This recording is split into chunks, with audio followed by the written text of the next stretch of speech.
కళావతి నగర్లో ఉండబట్టి 15 సంవత్సరాలు. అది ఇక్కడ అందరు లీడర్లతోని అందరితోని మంచిగానే ఉంటుంది. దాని బిడ్డకు ఇన్స్టాగ్రామ్లో శివ అనేటోడు పరిచయం అయిందంట. అది ఒక 5 డేస్ కింద లేచిపోయింది. 5 డేస్ కింద లేచిపోతే పోలీస్ స్టేషన్లో కంప్లైంట్ ఇచ్చిందంట. పోలీస్ స్టేషన్లో కంప్లైంట్ ఇస్తే సార్ వాళ్ళు వెళ్ళి అబ్బాయిని తీసుకొచ్చి అమ్మాయిని తీసుకొచ్చిల్లంట.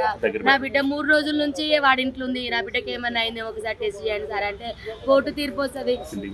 ఇవాళ చెక్ చేపిద్దామని చెప్పి సార్ మంగళవారం పెడదామని సిఐ గారు అన్నారంట. అక్కడ నుంచి దాన్ని ఇంటికి తీసుకొని వచ్చింది.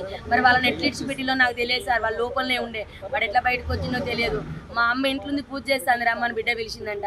వెనకాలకెళ్ళి చెల్లె పూజ చేస్తాంటే వెనకాలకెళ్ళి తన చున్ని తీసుకొచ్చే వెనకాలకెళ్ళి వేసి గుద్ది చంపేసి సార్. చంపిన తర్వాత నా చెల్లె చావలేదంట.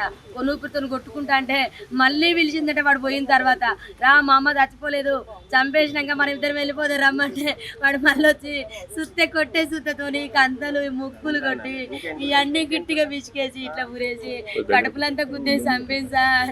నా చెల్లె ముక్కు నుంచి బ్లడ్, నోటి నుంచి బ్లడ్, ఇల్లంతా పెరుగులాట చేసింది.